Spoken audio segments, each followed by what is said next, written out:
Bismillahirrahmanirrahim. Assalamualaikum warahmatullahi wabarakatuh. Waalaikumsalam warahmatullahi wabarakatuh. Alhamdulillah, wassalatu wassalamu ala rasulillah wa ala alihi wa sahbihi wa mawala. La hawla wa la quwwata illa billah. Amma ba'du. Langsung aja ya. Soalnya biar maghrib pada bisa pulang. Oke, teman-teman semua, alhamdulillah terima kasih banyak ya pertama-tama buat semuanya yang udah meluangkan waktunya. Ana maruh noskor kang sosial mahat. Indah kalau lagi nggak ada kelas kayak gini tuh rasanya kayak surga dunia gitu kan. Kayak banyak hal yang bisa kita lakuin, lakin antuna menyisihkan waktu buat anak gitu. Ya. Kesuha, syukran ya. Terima kasih dan pada kesempatan kali ini Ana pengen sharing sama teman-teman semua seputar beasiswa tempat anak kuliah. Nah sebelum Ana mulai suaranya jelas gak ini? Nah yang kedua Ana pengen nanya di antara teman-teman siapa yang pengen ngambil jurusan agama? Coba boleh kita tangannya.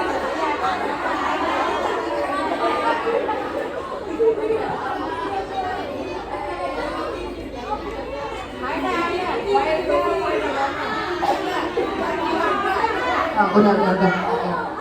Yang mau jurusan umum siapa? Oh, yang 50-50 siapa? Oke. Nah, sekarang apapun yang teman-teman pengen jurusannya, izinin Ana buat presentasi dulu ya. Nah, kampus tempat Ana ini teman-teman adalah namanya Jami'ah Qasimiyah atau Al-Qasimiyah University. Letaknya itu di kota Sharjah, negaranya Uni Emirat Arab. Ada yang tahu nggak? Tahu Dubai nggak? Ya. Nah, kalau di Dubai itu ada Burj Khalifa, itu bangunan pencakar langit saking tingginya. Nah, jangan antuna lak tarif, goda antuna browsing.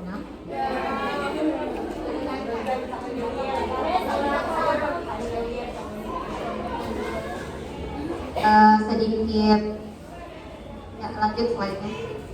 Terus nah UAE ini teman-teman itu terbentuk dari 7 emirat yang membentuk Uni Emirat Arab, yaitu ada Abu Dhabi, Dubai, Sharjah, Ajman, Al-Quwain, Ras Al Khaimah dan Fujairah. Nah makanya itu teman-teman ya ada di kota Sharjah. Nah Sharjah ini itu dijuluki University City.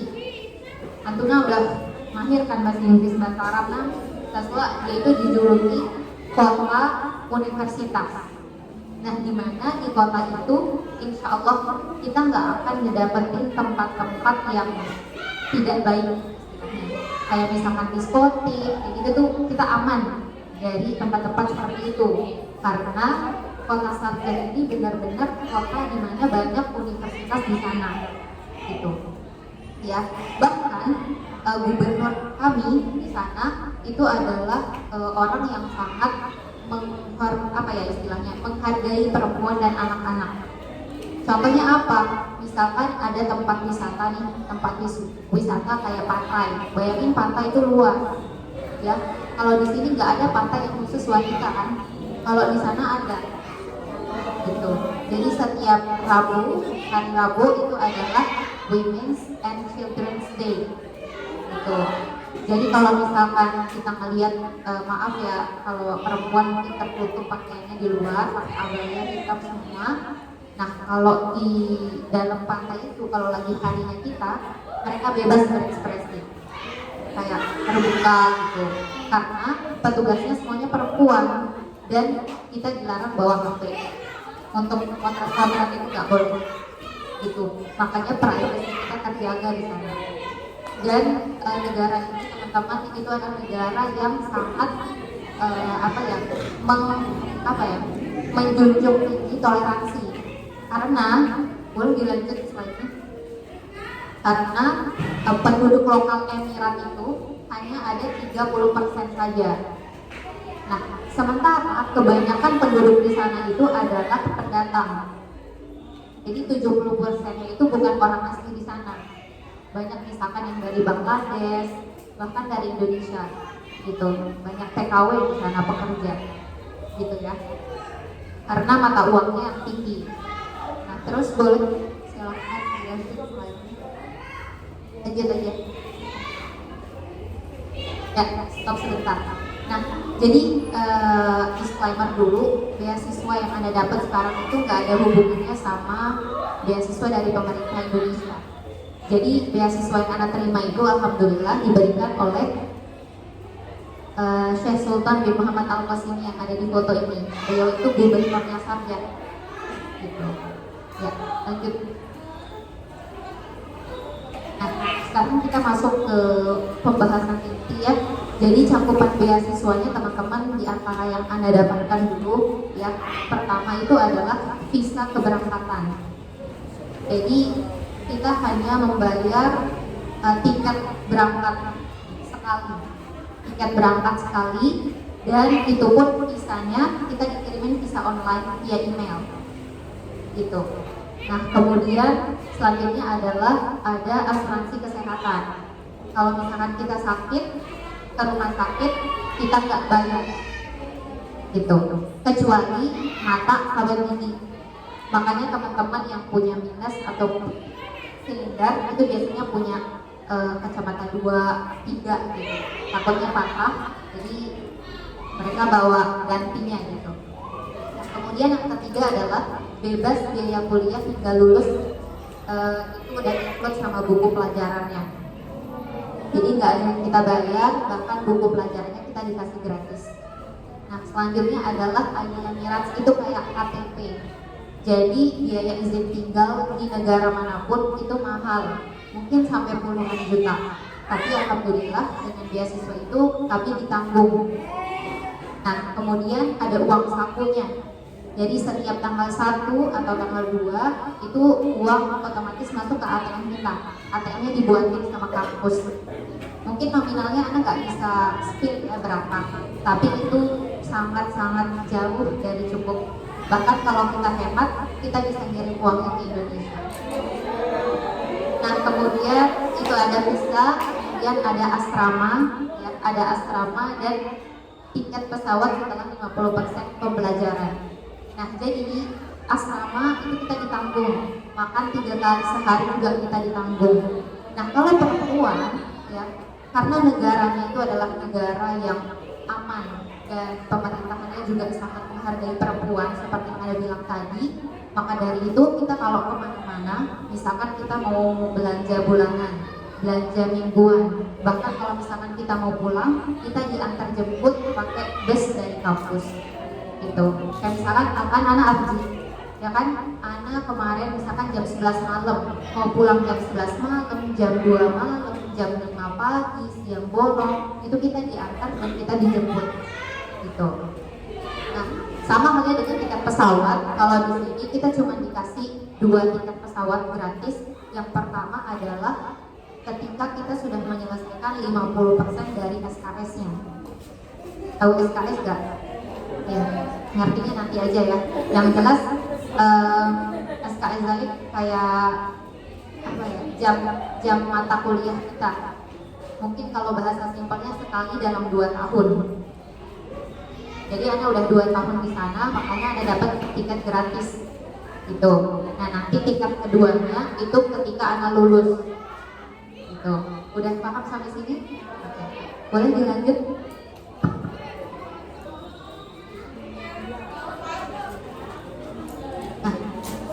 Di kampus Ana ini teman-teman hanya ada 5 fakultas. Yang pertama ada fakultas syariah, yang kedua ada fakultas adab dan humaniora, atau mungkin bahasa lainnya itu sastra Arab. Yang ketiga adalah jurusan Al-Quran. Yang keempat itu ada jurusan ekonomi, sama yang kelima ada jurusan komunikasi. Nah, dari fakultas itu terbagi lagi jadi jurusan-jurusan.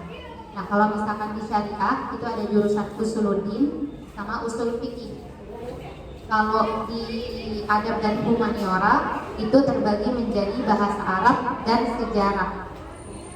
Kalau di Al-Quran itu dibagi menjadi tafsir dan qiraat. Kalau di ekonomi sama komunikasi itu belum terbagi menjadi jurusan. Paham? Oke, boleh lanjut. Nah, sekarang kita masuk ke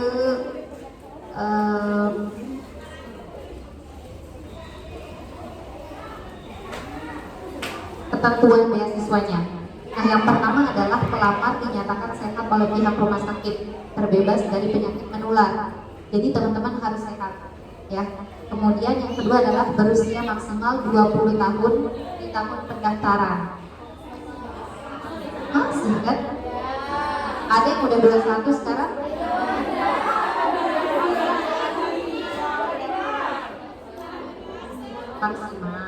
Maksimal 20 tahun. Jadi kalau misalkan teman-teman udah umurnya 21 itu nggak bisa gitu ya. Jadi harus 20 tahun itu maksimal. Jadi boleh 17 tahun, 18 tahun. Semakin muda itu semakin baik ya.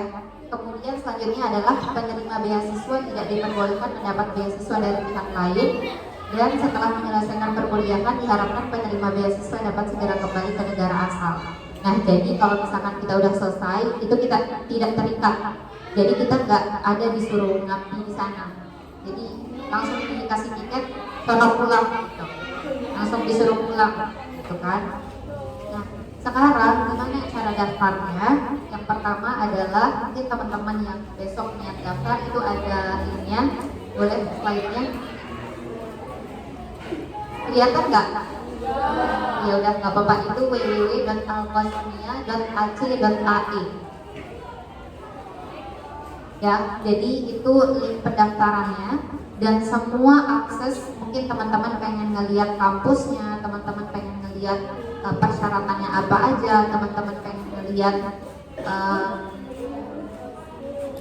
ketentuan kampusnya seperti apa, itu ada di website ini, semuanya lengkap. Tapi nggak ada bahasa Indonesianya, ya.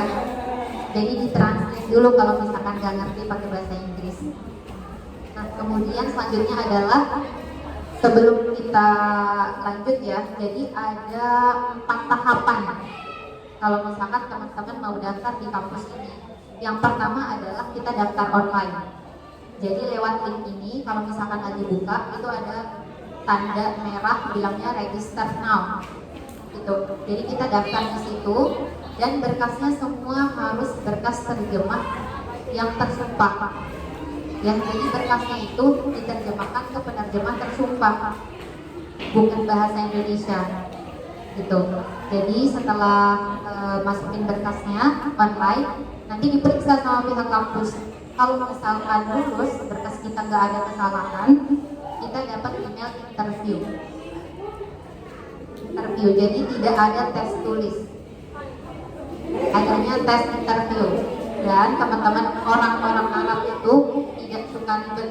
Pertama, mereka nggak suka ribet. Kedua, banyak pendaftar yang harus diinterview. Makanya kita nggak interview sampai sejam, maksimal banget 10 menit. Nah, apa aja yang dipersiapkan ketika interview? Yang pertama adalah seputar pengenalan diri. Yang kedua adalah hafalan Al-Qur'annya. Yang ketiga adalah tergantung nanti pertanyaannya itu seputar jurusannya teman-teman.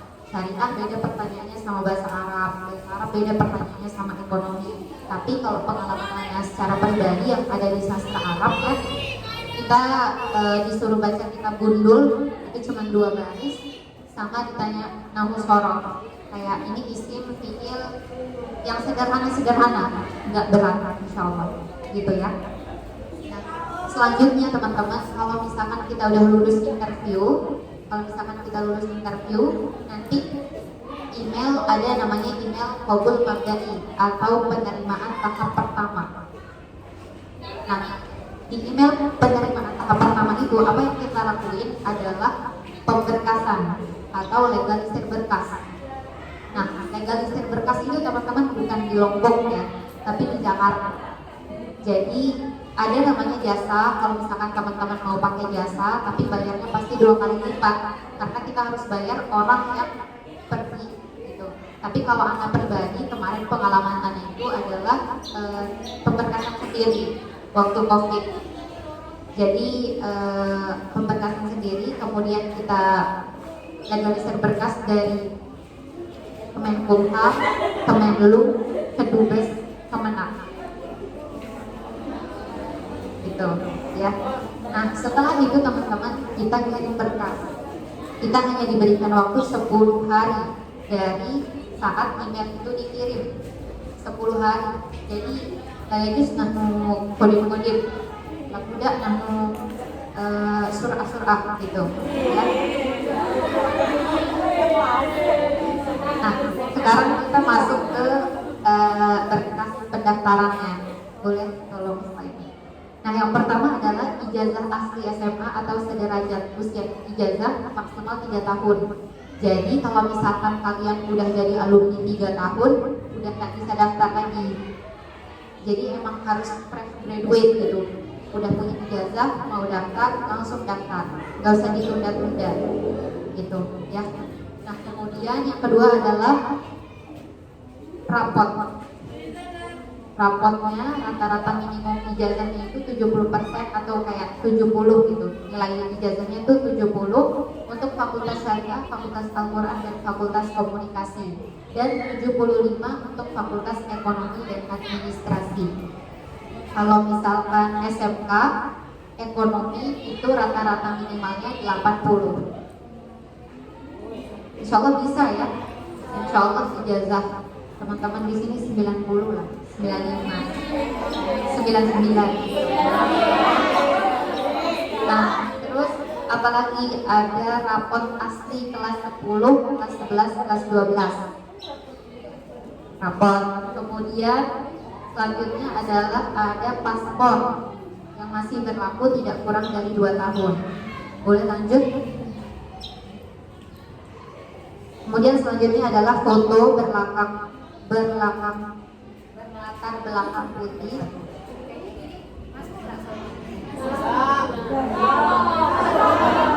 Ya udah, selanjutnya ada SKCK atau SKCK buatnya di kantor polisi ya, 30.000 kalau nggak salah. Terus surat sehat, akte kelahiran, sama ada 2 file pendaftaran dari kampus. Nah, jadi teman-teman, semua yang Anda sebutkan tadi itu harus dalam bahasa Inggris atau bahasa Arab dan diterjemah ke penerjemah tersumpah. Di mana? Pertanyaan di mana? Ada di WhatsApp. Karena sampai sekarang kebetulan Anda itu tahun lalu Anda jadi penanggung jawab teman-teman Indonesia yang pengen daftar Talkosmia. Nah, jadi kami di sana selalu memberikan informasi terbaru ke teman-teman Indonesia yang ingin daftar. Dan sampai detik ini penerjemah tersumpah itu belum ada di Lombok. Mungkin belum ketemu kali ya. Anak pribadi belum ketemu. Jadi rata-rata ada di Jakarta. Pokoknya di daerah luar kota gitu. Jadi kalau misalkan teman-teman pengen terjemah berkasnya, itu caranya adalah scan dulu berkas aslinya, dikirim, tapi itu nggak gratis ya. Biasanya satu berkas itu minimal banget 50.000. Satu berkas 50.000, 60.000, 70.000 tuh tergantung hari gitu. Nah, terus setelah itu nanti mereka kerjain, dikirimin tuh ke kita. Setelah jadi kita dikasih lihat nih berkas kamu, dicek dulu. Kalau misalkan udah nggak ada kesalahan, nanti mereka kirim pakai jasa pengiriman, pakai JNT atau JNT gitu. Nah, tapi untuk daftar teman-teman cukup pakai scanannya itu. Jadi mereka scan punya kita, itu teman-teman pakai daftar gitu ya. Tapi tetap berkas aslinya yang dibuat sama penerjemah itu harus tetap dikirim ke kita ya, ngerti? Nah, untuk teman-teman yang butuh, Anda punya kontaknya, banyak karena punya kontaknya, tapi mungkin kalau sekarang teman-teman belum butuh. Nanti kalau misalkan teman-teman butuh setelah jadi alumni atau pas liburan, teman-teman pengen terjemah berkasnya dulu, teman-teman boleh kontak Ana ya. Nah, ada 2 file pendaftaran juga teman-teman yang harus diisi, tapi itu ada di link pendaftaran di websitenya. Jadi kalau misalkan pas kita mau daftar nih, dibuka kan linknya itu ada 2 file paling bawah, itu kita download dulu, terus kita isi. Kita isi itu kayak biodata diri, kayak nama ayah, nama ibu, terus riwayat pendidikannya kita dari mana, kita siapa, gitu-gitu. Nah, itu nggak ribet sih, cuman itu termasuk syaratnya. Kemudian selanjutnya, nah, kalau misalkan jurusan yang lain ya, itu tidak membutuhkan nilai IELTS atau TOEFL kecuali 2 jurusan umum, itu ekonomi sama komunikasi. Jadi kalau misalkan teman-teman mau daftar di jurusan ekonomi atau komunikasi, itu butuh nilai IELTS atau TOEFL. Tahu nggak IELTS sama TOEFL? Itu dibutuhkan. Kemudian selanjutnya, nah ini sebenarnya tahapan yang tadi Anda bilang. Yang pertama itu adalah daftar ke website. Tadi websitenya www.alkosmedia.ac.id. Nah kemudian kalau misalkan kita udah berhasil daftar online, ya kita bakal dapat nomor pendaftaran. Nomor pendaftaran via email. Kemudian selanjutnya adalah seleksi berkas yang dilakukan oleh pihak universitas. Kalau misalkan berkas kita sudah lulus, tidak ada kesalahan, kita akan mendapatkan email interview. Nah, interviewnya itu lewat aplikasi Zoom online, ya. Nah, kalau misalkan kita lulus interview, kita akan mendapatkan qabul mabdani, yaitu tadi qabul tahap pertama, penerimaan tahap pertama. Nah, kalau misalkan udah ada dapat penerimaan tahap pertama itu, maka yang dilakukan adalah legalisir berkas asli dan fotokopinya, ya. Nah, kemudian kalau misalkan berkas kita sudah tidak ada kesalahan, setelah dikirim ke kampus, setelah itu kita baru dikirimin qabul nihai atau visanya. Jadi kalau misalkan visanya udah turun ke email kita harus berangkat. Karena visa itu usianya cuma 2 bulan, visa keberangkatan. Itu cuma visa keberangkatan karena nanti kita bakal dikasih KTP-nya. Jadi visa itu syarat masuknya, kalau kita nggak punya visa kita nggak bisa masuk ke negaranya, gitu ya. Kemudian selanjutnya,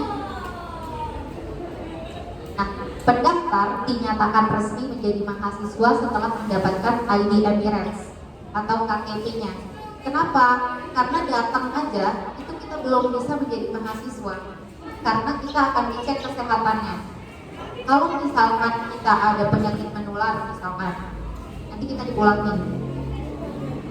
Jadi benar-benar harus sehat, ya, sampai kita dapat KTP itu. Tapi nggak ada sih kasus kayak gitu, kayaknya ada dulu cuma 1 orang kalau nggak salah ingat. Karena dari kita Indonesia itu alhamdulillah nggak ada kasus yang kayak gitu. Semua berangkat dalam keadaan sehat walafiat. Kemudian selanjutnya, nah di sini cuma pengenalan aja teman-teman. Ada pasti udah punya Instagram ya semuanya, ya. Nah di sini kita ada Instagram, namanya itu aku.id. Aku pakai i, aku.id. Aku itu artinya Alkosmedia, ID-nya itu Indonesia.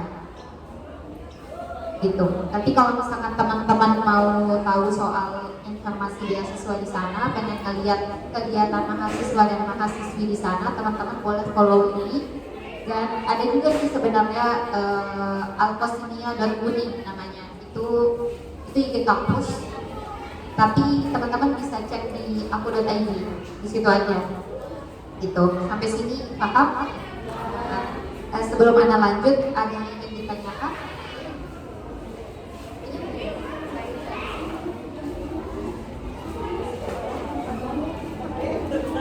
Ada yang mau nanya? Boleh?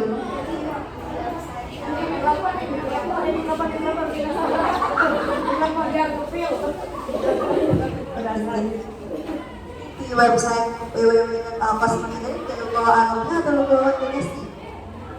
Tidak ada yang bahasa Indonesia. Jadi kalau misalkan bukan bahasa Arab, ya bahasa Inggris. ada kayaknya bahasa Prancis, tapi saya juga nggak yakin kita bisa ya bahasa Prancis ya. Jadi kalau misalkan bukan bahasa Inggris ya bahasa Arab. Ada lagi yang pengen nanya? Boleh. Mas.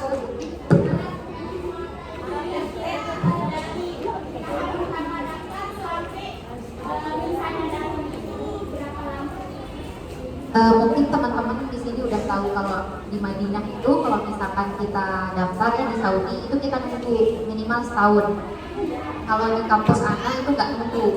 Jadi misalkan untuk semester depan itu dibukanya semester kemarin, dibuka pendaftarnya semester kemarin untuk semester depannya, gitu. Nah nunggunya itu mungkin bisa sekitar 3 bulan. 3 bulan ini biasanya itu dibuka ya di bulan Maret April sama November biasanya.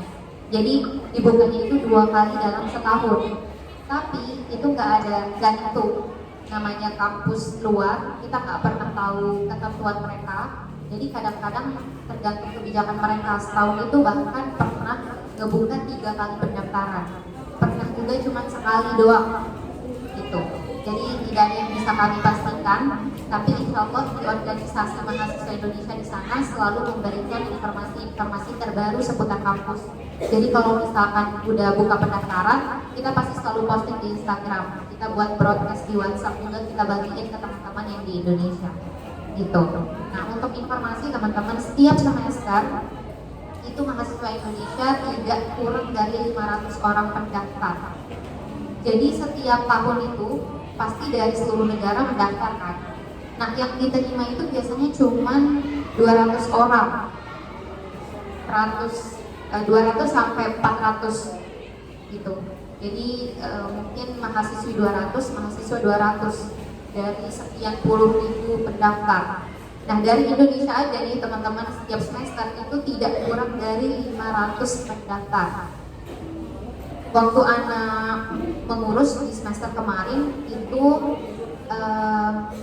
ada sekitar 700 orang mahasiswa Indonesia yang mendaftar, dan yang diterima itu hanya 6 orang. Tapi jangan pesimis, itu hanya informasi, karena waktu angkatan anak yang keterima ada 20-an lebih orang. Optimis lagi kan ya, optimis lagi di sini. Ya jadi nggak ada yang mustahil di dunia ini ya. Ada lagi yang pengen nanya?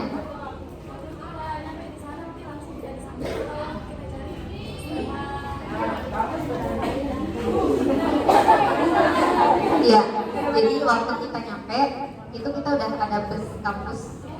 Jadi sopirnya itu pakai Al-Qasima University yang pakai papan yang biasa, dan gitu dan pakai papan itu Al-Qasima University gitu. Jadi kita benar-benar diantar jemput dan dipastikan selamat. Gitu. Kadang-kadang kalau misalkan ada mahasiswa baru, itu mahasiswa lama ikut dijemput kayak 1 orang perwakilan gitu, biar tahu nih mahasiswa Indonesia.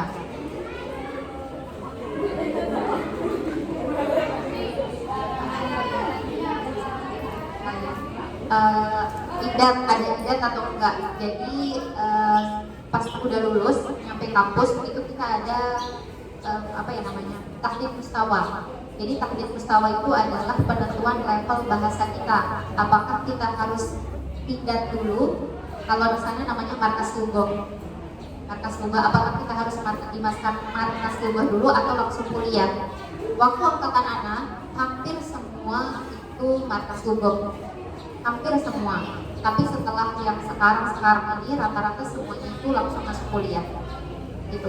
Tapi insya Allah untuk kita yang Nurul Hakim itu ya, dengan fasilitas bahasa Inggris dan bahasa Arab yang alhamdulillah pondok kasih untuk mengerti, mungkin kita mengerti, tapi kita harus melatih percakapan kita agar bisa istilahnya jangan dicampur-campur bahasanya gitu.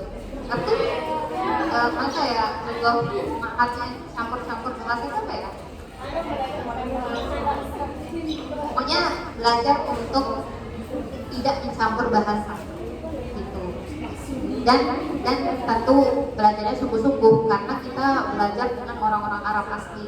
yang dimana mereka tinggal baca, tapi kita kadang-kadang kalau ke tanggal nanti kita harus terjemahin dulu satu-satu kalimatnya. Effort kita harus jauh lebih besar, harus jauh lebih tinggi, harus jauh lebih banyak. Gitu. Karena ketika kita sudah lulus, teman-teman, ini adalah fasilitas beasiswa. Ya, beasiswa, bayangin beasiswa. Kita udah dikasih beasiswa, kalau kita nggak manfaatkan sebaik mungkin, terus buat apa kita kuliah gitu? Udah dikasih cuma-cuma, kamu tinggal belajar, terus nggak belajar sungguh-sungguh, ya mau ngapain? Ya kan, kita datang untuk belajar. Kalau kita nggak belajar, ya buat apa? Karena ada beberapa teman-teman kami yang juga DO atau drop out karena nilai mereka nggak bisa naik. Mungkin mereka terkendala di bahasa, mereka kurang bisa bahasa, kurang paham pelajaran, ada yang mungkin tidak sungguh-sungguh juga sampai akhirnya nilai mereka itu tetap turun. Mereka akhirnya dikeluarkan oleh pihak kampus. Gitu. Ada pertanyaan lagi?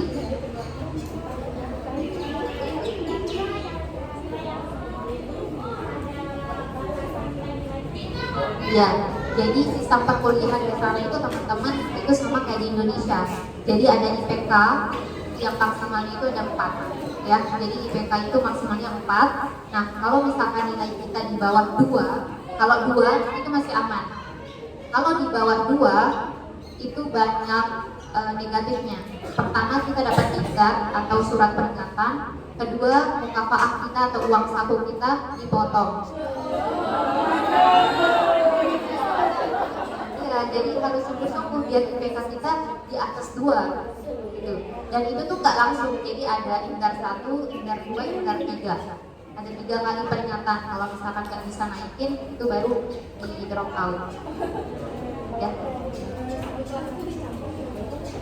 Oh enggak. Jadi di Akosme ini teman-teman pisah, asramanya pisah, kampusnya juga pisah. Gitu. Ana ada videonya, cuman nggak bisa anak putar di situ karena dia ada di sini. Video sekilas kampus.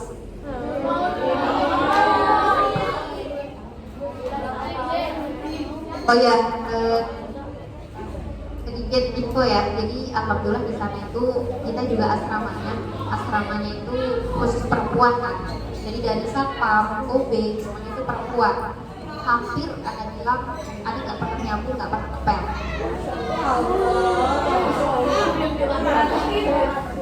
Nah, Anda ngomong kayak gini. Jadi Anda ngomong kayak gini teman-teman bukan untuk sombong atau riak, tapi takadun ini anak bahwa semua apapun yang kita dapetin nanti itu nggak ada yang instan. Semua harus ada perjuangannya. Kadang kita nggak langsung dikasih. Ana lulus tahun 2019, tapi Ana dapat kuliah di sini itu tahun 2021. Jadi ada yang harus kita korbankan, ada yang harus kita perjuangkan, gitu. Nah, sebelum kita ke video ya, jadi Ana pengen bilang bahwa kesempatan menjadi santri itu adalah nikmat. Kesempatan jadi santri itu adalah syukur. Kenapa Ana bilang kayak gitu? Karena Ana merasakan sendiri ketika Ana udah di luar, dimana bersyukurnya kita pernah nyantri. Mungkin sekarang teman-teman belum ngerasain gimana enaknya menjadi santri. Pengen keluar, pengen cepat-cepat keluar gitu kan, pengen main-main, kayak melihat teman-teman yang tidak ada di pondok pesantren. Tapi salah satu dari 3 hal utama yang Anda syukuri adalah menjadi santri dan menimba pendidikan di pondok pesantren. Apapun, bahkan masalah yang dikasih, yang ada di pondok pesantren, misalkan kita ada masalah sama teman, masalah sama adik kelas, masalah sama kakak kelas, misalkan sebenarnya sejatinya itu melatih kedewasaan kita. Kita bisa hidup di mana aja dan kapan aja. Ketika kita senang, kita nggak lupa syukur. Ketika kita kurang, kita nggak lupa sabar, gitu. Ya, jadi sekarang teman-teman di sini udah kelas 6, jangan sia-siakan waktunya. Ibarat kata kita berselancar di permukaan laut, jadi jangan cuma berselancar, tapi menyelam. Menyelamnya itu ngapain? Lihat apa yang teman-teman bisa lihat, ambil apa yang teman-teman bisa ambil. Ya, mungkin Anda mandi, Anda uskor, Anda serius tidak terima kasih. Tapi setelah anak keluar, anak merasa ternyata masih banyak waktu yang anak sia-siakan. Kayak misalkan apa?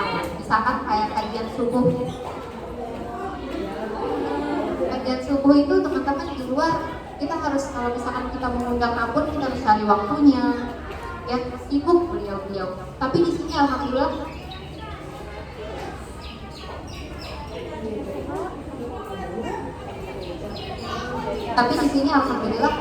Abun yang mengkhususkan waktunya untuk kita, gitu. Ya, nanti kajian subuh ada beberapa di antara kita yang membahas makan hadis dan nanam. Nah, itu ada beberapa hal yang ada sesali, tapi jangan sampai kalian juga menyesal, ya, gitu. Terus ada yang mau nanya lagi? Nah, untuk hafalan itu sebenarnya untuk jurusan Al-Quran itu disarankan untuk sudah hafal 30 juz. Tapi kalau jurusan yang lain itu teman-teman boleh berapa aja hafalannya. Tidak ada ketentuan dari kampus, tapi biasanya tergantung penguji. Ada penguji yang cuma nanya hafalannya berapa, tanpa dites. Ada penguji yang hafalannya berapa, 3 juz, dites yang 3 juz. Ada penguji juga yang silahkan baca halaman terserah, gitu. Ada, jadi tergantung pengujinya maunya kayak gimana, itu tergantung doa kita, gitu ya. Terus ada lagi?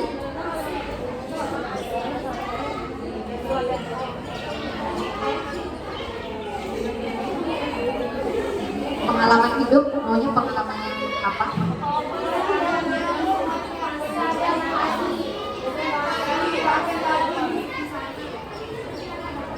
Jadi teman-teman, kalau pengalaman misalkan pagi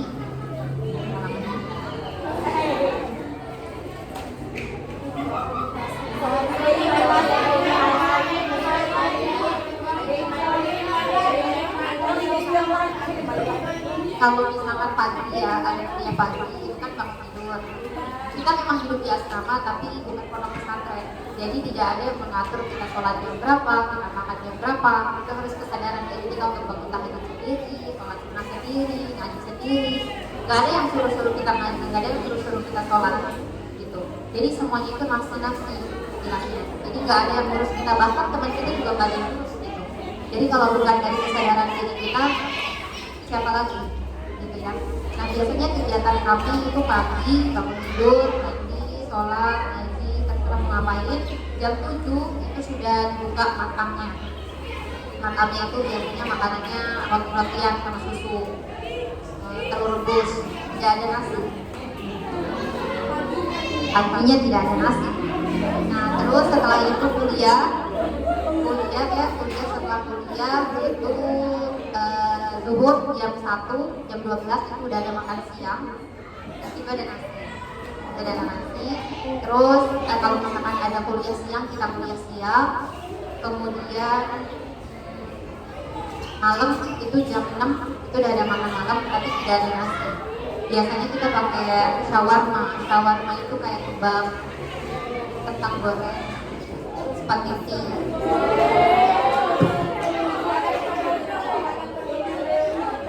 Gitu ya teman-teman. Nah, terus kita itu walaupun di asrama kita tetap tinggal keluar. Misalkan sekali seminggu setiap hari Ahad itu kita libur kuliah. Oh ya, kita kuliah itu hari Senin, hari Selasa, hari Rabu, dan hari Kamis.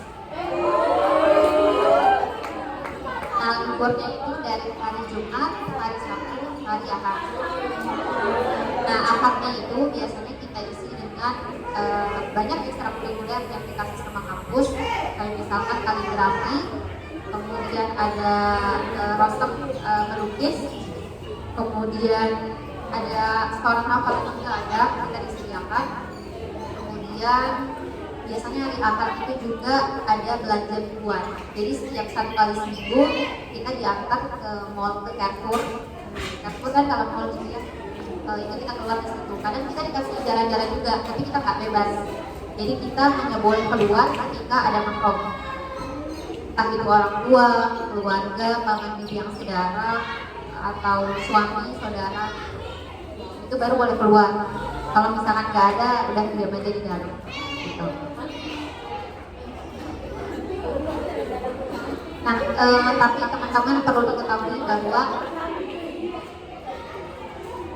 ada minusnya. Jadi yang gak enaknya di sana pertama adalah pasti jauh dari orang tua ya, pasti jauh dari orang tua dan kita jarang menemukan masakan Indonesia. Kalaupun ada kayak misalkan bakso dan lain sebagainya itu susah kita dapetinnya. Nah kemudian yang gak enaknya juga adalah kita karena sebenarnya ini jadi negatif sekaligus positifnya karena kita hidup di dalam asrama ya, dan asrama serta kampusnya itu pakai bahasa Fusha. Jadi bahasa Arab itu kan dua, ada bahasa Arab Fusha sama Amiyah. Nah kita itu pakai bahasa Arab Fusha. Nah karena kita nggak bisa keluar, jadi kita tidak bisa berbaur dengan orang-orang di luar, maka bisa dibilang teman-teman yang non Arab, yang bukan orang Arab itu agak kurang bahasa Amiyahnya. Karena ketika di luar yang dipakai adalah bahasa Inggris. Kayak kalau misalkan kita belanja, kemudian apapun kayak di supermarket, di bandara, di tempat-tempat wisata itu biasanya kita pakai bahasa Inggris. Karena itu tadi negara ini 70% adalah orang-orang pendatang. Jadi jarang kita temuin orang-orang asli di situ. Gitu. Nah, kemudian positifnya banyak. Kayak tadi bahwa negaranya aman, negaranya bersih, negaranya maju dan sangat worth it untuk kita yang perempuan. Nah, insya Allah tingkat kejahatan di sana itu sangat minim sekali. Lagi.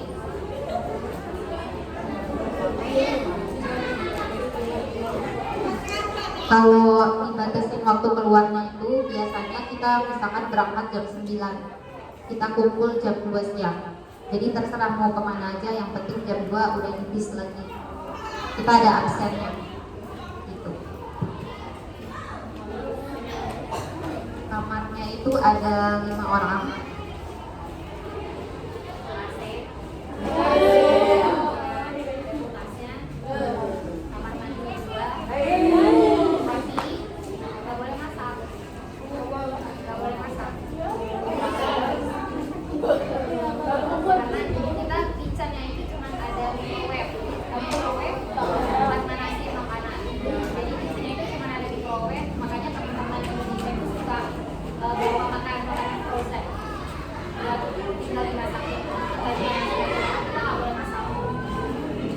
Dilarang masak di asrama.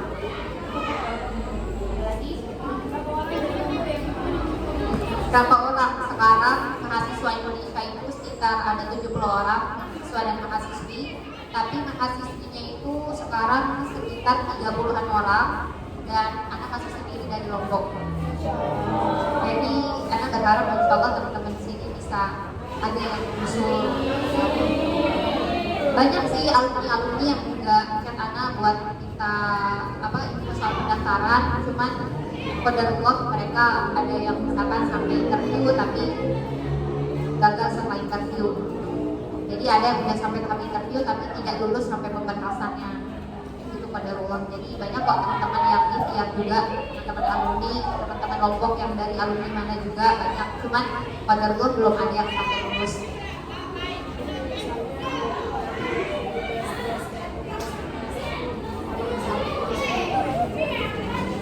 Jadi pemberkasan itu teman-teman tidak hanya yang legal, yang kita legalisir itu kan berkas fotokopi ya. Jadi ijazah aslinya itu tidak dilegalisir, tapi harus disertakan ketika mengirim. Kita kirim berkasnya. Kalau misalkan kayak orang tuanya dulu kayak gak usah kirim berkas asli ijazahnya, karena beliau khawatir. Kan kita kirim ke luar negeri, kalau misalkan nggak kembali gimana gitu. Ijazah itu cuma 1. Nah tapi itu adalah syarat. Kalau misalkan kita nggak ngirim atau ada berkas yang kurang, itu yang membuat kita nggak lulus. Jadi berkasnya bakal diam di sana. Yang pulang itu siapa? Mahasiswa Indonesia yang pulang. Tunggu mereka pulang.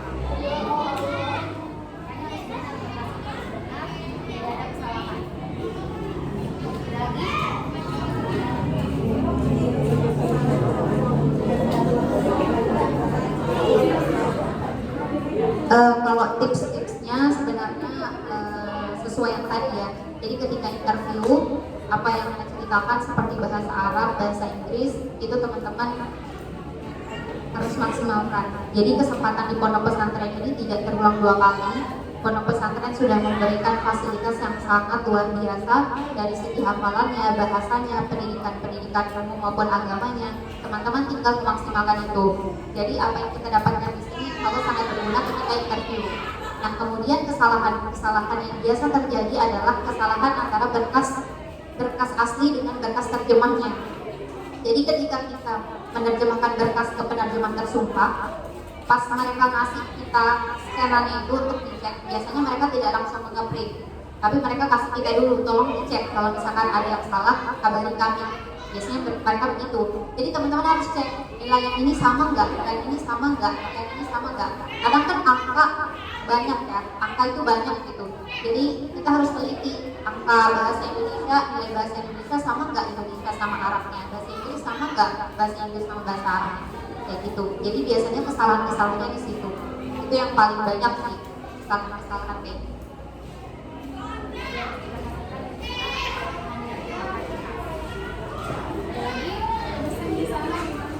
Kalau musim di sana itu ada 2, kemudian ada 3, tapi nggak kerasa musim satunya itu kayak musim gugur gitu. Kemudian ada 2 yaitu musim panas dan musim dingin, tapi tidak sampai salju. Jadi musim panasnya itu bisa sampai 44 derajat, 45 derajat. Kalau misalkan dingin itu bisa sampai 9 derajat.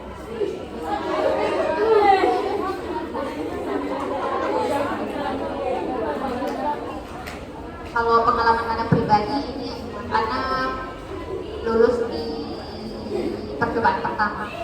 Karena sebelumnya anak nggak tahu kampus ini teman-teman. Jadi anak cuma berdoa sama Allah, ya Allah, karena pengen dapat beasiswa di Timur Tengah jurusan agama. Tapi itu doanya bukan hari ini doa, besok terkabul.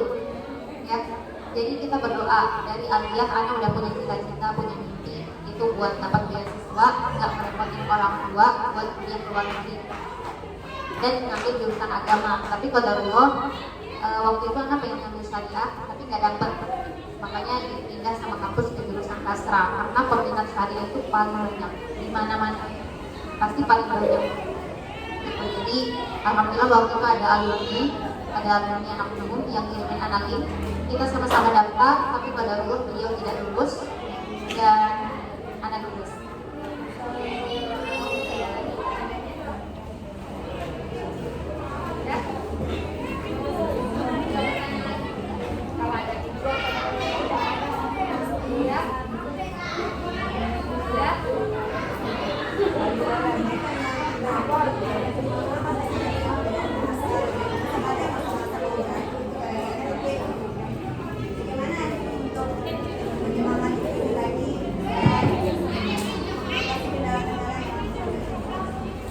Sejauh ini teman-teman kendala yang anak hadapi mungkin hanya seputar bahasa dan teman kamar biasanya.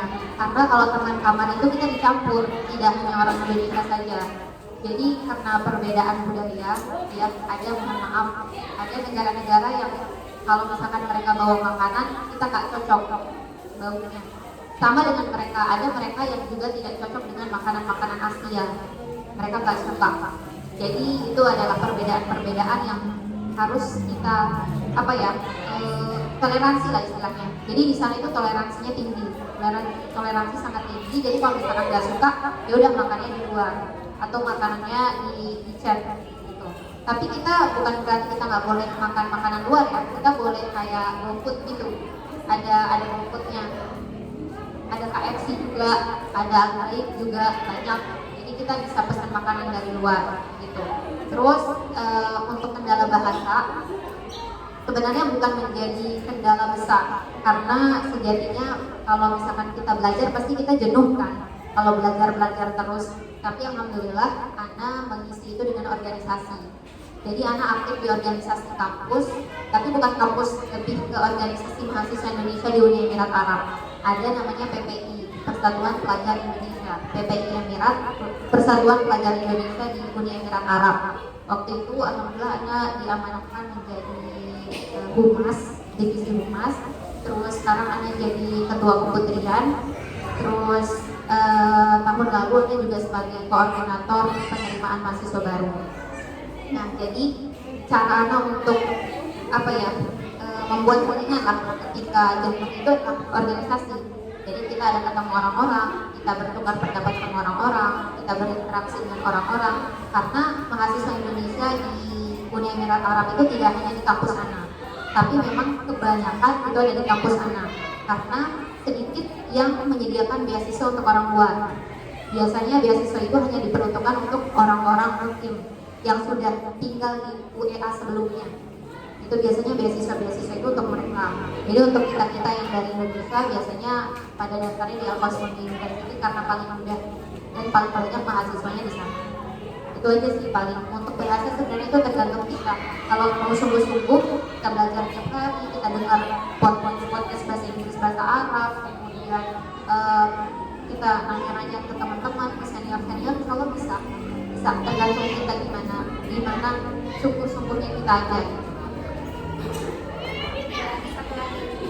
Bagaimana cara Anda memanfaatkan waktu setelah lulus ketika nanti ada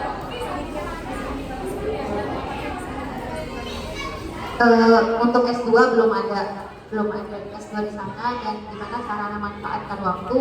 Alhamdulillah di pondok seperti yang Anda bilang tadi ya, jadi fasilitas yang pondok kasih dulu kan memang sering ikut debat dan lain sebagainya juga, itu sangat membantu. Jangan kira orang-orang lomba aja yang punya kelebihan. Teman-teman di sini muhadharah pagi, muhadharah malam, itu juga sangat membantu. Teman-teman jadi pengurus kayak gini itu sangat membantu, dimana teman-teman bisa mengurus diri sendiri dan mengurus orang lain di kemudian hari. Gitu. Jadi jangan pernah menyepelekan apa yang pondok pesantren berikan. Itu sangat bermanfaat ketika di luar. Terus jadi ketua kamar, jadi OP3MH, terus muhadharah, terus apalagi ya? Muhadharah, semuanya itu bermanfaat di luar. Teman-teman mau ngambil jurusan agama maupun jurusan umum itu sama-sama bermanfaatnya. Nah, terus waktu sebelum lulus di kampus ini, akunya nggak daros.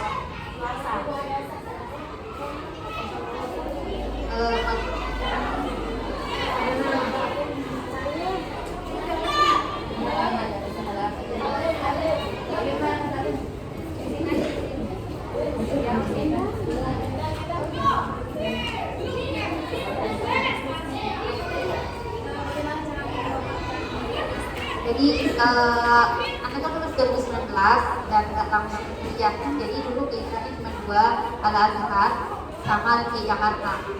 Tapi dua-duanya nggak dapet karena dulu Anda pengen ke Al-Azhar tuh beasiswa lewat jalur PBSD.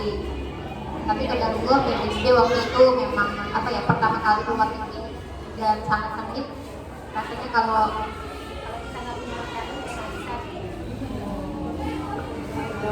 terus setelah itu anak pergi ke Sukabumi, Tawaroh ya, anak di sana. Tapi anak nggak kuliah, anak di sana itu tinggal di Perumdos, rumah dosen. Kemudian anak ziyadah sama taksir, sama jualan. Gitu. Teman-teman banyak kok yang bisa dilakuin setelah lulus dan bisa bimbel dan sebagainya. Sekarang media sosial itu juga udah banyak ya, media sosial. Jadi jangan gunakan, boleh kita bermedia sosial dan bermedia sosial karena kita anak muda itu harus bisa sosial media. Tapi sebagai anak muda kita jangan sampai memakan berita hoax. Jadi kita harus cerdas, kita harus cari informasi yang valid. Jadi teman-teman boleh punya sosial media apapun, tapi digunakan untuk mencari informasi. Dulu anak ikhtiarnya tidak sekali dua kali, bahkan anak sempat putus asa di tahun pendaftaran karena waktu itu sebenarnya anak pengen masuk daftar di Libya Surabaya dan di Aroyah di Sukabumi. Dua-duanya anak lulus, tapi rasanya waktu itu anak istikharah kayak belum serap hatinya, dan alhamdulillah Allah kasih di sini gitu. Jadi anak udah lulus di dua tempat, tapi anak memutuskan untuk pulang. Anak waktu itu dapat berkasan tapi belum dapat visa, dan itu masa COVID. Jadi kayak semua sistem berubah dan tidak ada yang bisa dipastikan waktu zaman COVID. Tapi alhamdulillah anak yakin, anak pulang dan kuliah.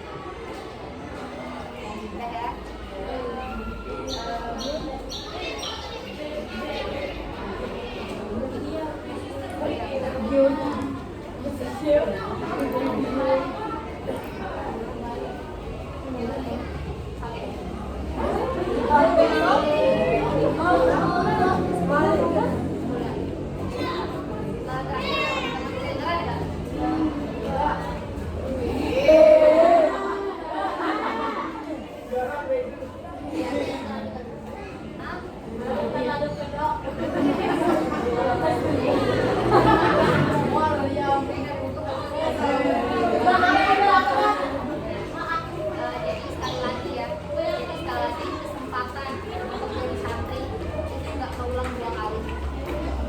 Nanti setelah jadi alumni, teman-teman bakal sadar gimana pentingnya dan bersyukurnya kalian akan membaiki pendidikan di perkotaan. Karena ada merasakan sendiri, ya. Mau teman-teman kuliah di luar negeri atau di dalam negeri, mau teman-teman kuliah di jurusan agama atau umum, ya, maksimalkan apa yang bisa teman-teman maksimalkan di sini. Pelajarannya semuanya bahasanya sama. Kalau di luar negeri ya, itu pengalaman. Kayak kuliah maju ya. Jadi ada punya pengalaman waktu lulus tahun kemarin itu ada mahasiswa dari Indonesia lulus. Nah tapi waktu itu pada umum memang dia sendiri yang lulus. Waktu itu tidak ada proses penerimaan mahasiswa, tapi singkat cerita lah ya, singkat cerita dia sendiri yang lulus dan akhirnya mau nggak mau dia sendiri dari Indonesia ke Uni Emirat Arab. Itu berangkatnya. Nah kondisinya beliau itu bilang belum nggak tahu. Tapi beliau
Tolong kalau misalkan teman-teman yang punya info boleh tanya ada di Instagram. Ya.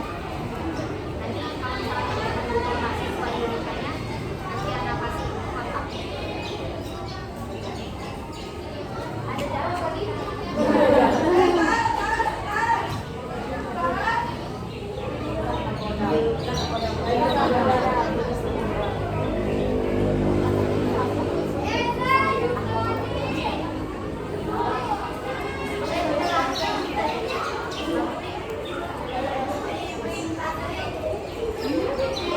Luar daulat.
5, 6, 7, 8, 9, 10.